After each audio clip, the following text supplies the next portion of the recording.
Okay, so I'm now finding out that summer movies actually start in May and not in June because the only difference is that June to August is just the season of the summer. As for May to, I guess, September or August is for summer movies? No, I think it's May to August. Still though, I'm just noticing and I'm like, okay, good to know. And apparently summer ends around September when this is just how it goes with my head. When it's June 1st, summer begins. Or when it's either June 1st or when I get out of school. And then summer is over by the last day of August. This is how my brain works. I don't know how to tell you. But with that being said, it's time to talk about my top 10 most anticipated movies for the summer of 2023. So I've seen two YouTubers that have done this. That would be Filmstock and Sean Chandler talks about movies way too much. So I figured why not just give this a go. And I actually have made a video of this already, but it's this is my redo of it because that video was way too long. So I would like to make this short. So enough chit chat, let's get started at number 10, which would be Teenage Mutant Ninja Turtles Mutant Mayhem. Now, as much as I barely want to see a live action one still, I'm excited for an animated one. Especially since it's from the creators that brought us The Mitchells vs. the Machines. And that happened to be one of the best animated movies that came out from 2021. It's a shame that it went to Netflix, but still, it's a pretty awesome movie. But what's also intriguing me more about this movie is that the teenagers are being voiced by actual teenagers. The other Teenage Mutant Ninja Turtle projects, those just got adults playing teenagers. For this one, we have actual teenagers portraying the Ninja Turtles, who happen to be teenagers. And that honestly just hypes me up. So yeah, I definitely will be looking forward to this August 4th of 2023, along with The Meg 2, which apparently is going to be featuring dinosaurs. That's just what I heard from CinemaCon. But coming number 9 is The Little Mermaid remake that is hitting theaters May 26th of... Actually, it's coming out in 25 days. I just realized that. And yeah, I know not everyone's a fan of Disney remakes. I may be on board with you there. Mainly with the Moana remake. I happen to be a sucker of Disney remakes because I like to see animated stuff come to live action form. But for Moana... Okay, I'll admit, I may be on board with you there, as I'm a bit hesitant about that, as I'm still shocked that we're getting a Moana live-action movie. Am I still gonna go check that out? Yeah, pretty much. But back to topic. So, yeah, again, I know not everyone's a fan of Disney live-action remakes. Totally understand why you would not be a fan of them, but like I said, I just happen to be a sucker of Disney live-action remakes. And recently we did just get Peter Pan and Wendy. I still haven't checked that out, but, I heard it's alright. And by alright, I mean it's like a 7 out of 10 from what I'm hearing. I mean, I know the audience score isn't great, but I'll be the judge of that. But back to my thoughts on The Little Mermaid. So, I'll admit, back then when I heard the casting announcement, I was a bit hesitant about it. I wasn't pissed or mad that a black actress was playing Ariel, I just was a bit hesitant about it. But now, having to see footage, I like to take back whatever thoughts I had back in, wait, what year was it when it was announced that Hailey Bailey would be cast as Ariel? Was that 2019? No, it can't have been 2019. Was it 2019? I'm gonna have to double check later. But still, I would like to take back whatever I said back then because I've been proven wrong. Not that I had any doubts, I just was hesitant about it, but now seeing footage, yeah, I just want to take back whatever I just said about it because not only is she beautiful in this movie, and that is not me being a simp about it, I'm dead serious when I say this. The only character I'd be simping for would be Supergirl from the Flash movie. Cut the camera! Okay, let's pretend you not heard me just confess that on camera. But not only that, she sings really freaking good. I recently had listened to the song that came out, I think around last week? Not last week. Well, sort of last week, but just a couple of days ago on Friday. And damn! Like, that, oh, I'm looking forward to the soundtrack for this movie. But I'm definitely going to be annoyed hearing it multiple times, as my mom's going to be playing it over and over again, because that's a habit. When a new Disney movie is out, she plays the soundtrack over and over again, and I get annoyed with it. I mean, I like musicals, but eventually I'm going to get annoyed hearing the same thing over and over again. But yeah, I'm definitely going to be looking forward to The Little Mermaid. That'll be coming out in 25 days. Will I see it in IMAX?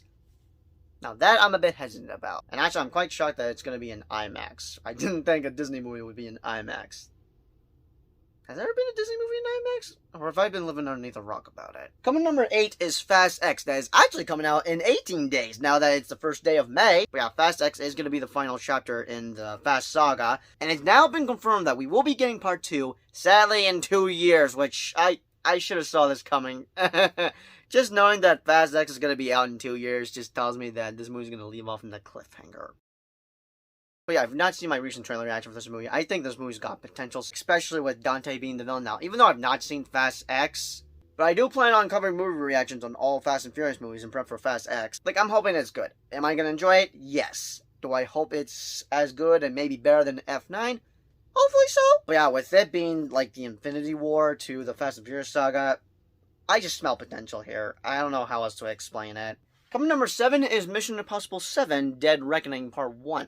And we still have not gotten a second trailer. And it's now about to be a year since we just got the first teaser trailer. But we should definitely be getting another trailer sometime this month. Just don't know when. But besides not seeing all the Fast and Furious movies, I've not seen all the Mission Impossible movies. I've just only seen 6 in theaters, actually. And I tried watching number 5, but sadly fell asleep on that. But I will be doing movie reactions for those sometime around July. That is if I'm not on vacation somewhere else, but we shall see. But yeah, Fast X ain't the only movie that is being split in 2 parts. This movie is also being split in 2 parts, and is also the final chapter in the series. Luckily, we are getting part 2 next year, so that's a bit of a relief. But yeah, I got nothing else to say other than that I'm hyped for Mission Impossible 7, even though I'm not like a long-time fan. But seeing Mission Impossible Fallout in theaters was definitely a lot of fun back in 2018. Coming number 6 was originally Transformers, but ever since we got the new trailer recently, I kind of swapped it out with Barbie that is going to number 6. It's kind of funny how I'm now getting excited for a Barbie movie when back then I used to watch animated Barbie movies. No, wait, there's no point of leaving that out. I've already confessed that in my trailer reactions. But jokes aside, though, one of the reasons I am excited for this movie is just the cast. And honestly, Margot Robbie and Ryan Gosling are perfectly casted as Barbie and Ken. Also, Shang-Chi is in this movie.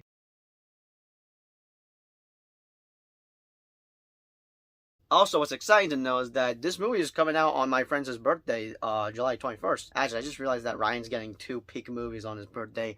Barbie and Oppenheimer, so not only am I going to get a pink suit, I got to dress up for Oppenheimer somehow. Or I'll just go in with casual clothes, who we shall see. For Barbie, no, yeah, I'm definitely going to want to wear a pink suit at least. But yeah, all I can say is that I'm hyped up for Barbie, just mainly for the cast, or just the 2 leads. I'm just hyped up for Barbie in general. It's so weird that I'm getting hyped up for a Barbie movie, but we all know it's going to be peak cinema. But coming number 5 is Transformers Rise of the Beasts, as that was originally number 6, but ever since we got the new trailer recently, I swapped that out on number 5. And what's crazy to me is that Unicron is finally coming into live action form, as he was last teased in the last night. And honestly, I've just been dying for a Transformers 6 movie, whether it be directed by Michael Bay or not, and would have the original cast. Actually, that may not be possible because apparently Sam Witwicky is dead as of Transformers 4. How do I know this? Hell, I found out about this last year. But how did I find out, really?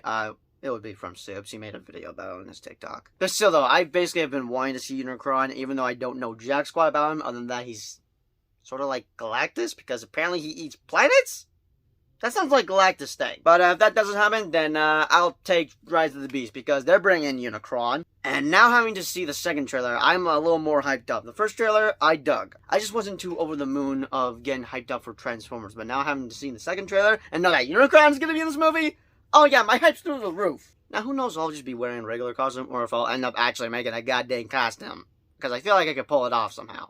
But we shall see. Coming number 4 is Blue Beetle, which is sort of going to be the first first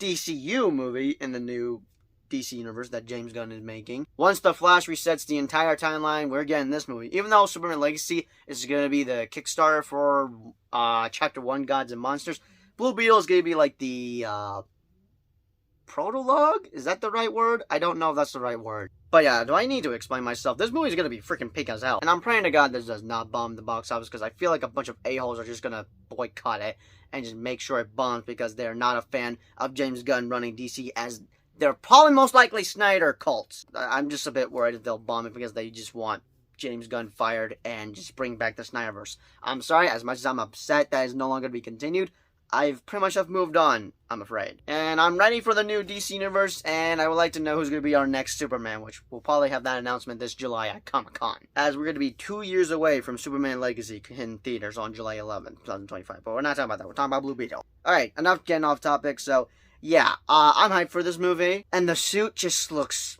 I'm just amazed with it. I seriously need to make a suit of this, because it just looks freaking perfect. I know we have some nice Marvel suits, but the issue I got with Marvel is that they over-design their suits too much. So if you had to ask me which suits is better, Marvel or DC, I'd go with DC, because DC makes some banger suits. Also, they don't over-design their suits. Marvel kind of goes over the top with their suits. But I know this movie's going to be a lot of fun. And that was going to be in number 3, but since we got the new trailer for The Flash, I swapped that out because coming in number 3 is The Flash movie. I'm still jealous that I never got to go to CinemaCon just to see the movie 2 months early, because everyone else that went to CinemaCon got to see it early, and they have said nothing but positive things, and it's blowing my mind that everyone in their mother is saying the exact same thing about this damn movie. And wasn't that the same? Oh, that is the greatest superhero movie of all time. Like, what the hell is so good about this movie? Like, I just gotta see this for myself. I would like to know what's so good about this movie that is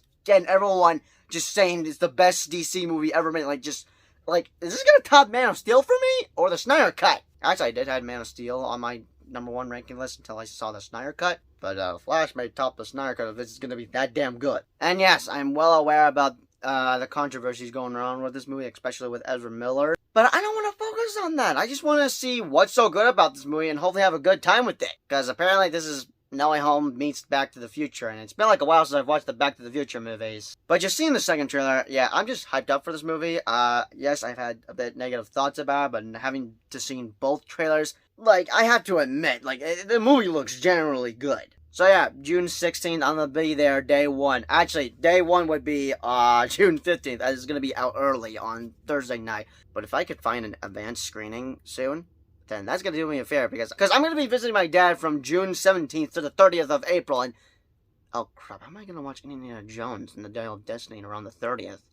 I'm gonna have to beg my dad to take me to see it on 29th. Coming number 2 is Guardians of the Galaxy Volume 3. But before I could go into any detail, besides wanting to make this video for fun, I had to make this video ASAP. Because I'm going to be seeing Volume 3 in 2 days. And if I make this video after seeing Volume 3, what's the point of having that on my list? I'd have to replace that with another summer movie that's coming out. But yeah, I cannot believe I'm going to be seeing Volume 3 in 2 days. I'm like almost done making my Storlord costume. And hopefully, I will make a video showing you guys how you can make your own. But this is going to be the conclusion to the Guardians trilogy. And I've heard nothing but positive things. And everyone has been tearing up. Like, they just come out of the theater tearing up. Like, this movie has emotionally broke them. And they have been saying to bring tissues, but not because of a character death scene, just bring tissues in general. So, I'm gonna have my mom go by to the store and pick up some tissues, just in case. Because, who knows, this will emotionally broke me. Like how Infinity War broke me 5 years ago. But also, this is James Gunn's last project for Marvel Studios, as he's gonna be focused on DC. So, he's going to be going out with a bang with this movie. And what's also crazy, but kind of exciting, is that this shall be the first MCU movie, or MCU project in general, to feature an F-bomb. Uncensored. Back then, when I was a kid, I just felt everything was perfectly balanced as all things should be when there weren't any F-bombs in this movie. But now that I'm a bit old, it's kind of weird how I'm kind of excited just to hear an F-bomb be dropped finally in an MCU project after 15 years. But yeah, I just can't wait to see this movie. It's definitely going to be the best in the trilogy. Coming number 1 is not only my most anticipated movie for the summer, but also my most anticipated movie for 2023, and that is Across the Spider-Verse. Do I need to explain? This is also going to be part 1, as part 2 will begin next year, which thank God I don't have to wait 2 years. And a lot of seems to be going down in this movie. Like, we are getting so many Spider-Man characters in this movie. It's just gonna be insane. This movie is gonna be insane in general. It's probably gonna top the first movie, as they've been suggesting that it's probably gonna be as good, if not better, than the first movie. And I'm already expecting it's gonna leave off with a cliffhanger. This was originally titled Part 1.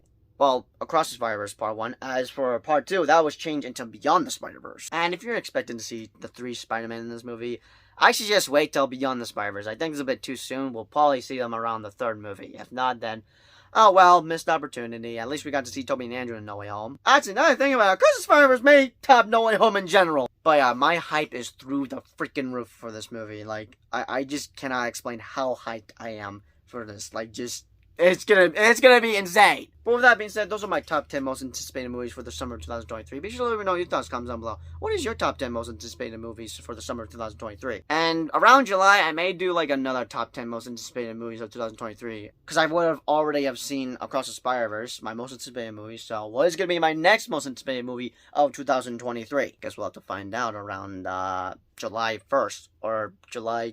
It'll be around July. But as always, I'll see you guys in the next video. Peace out.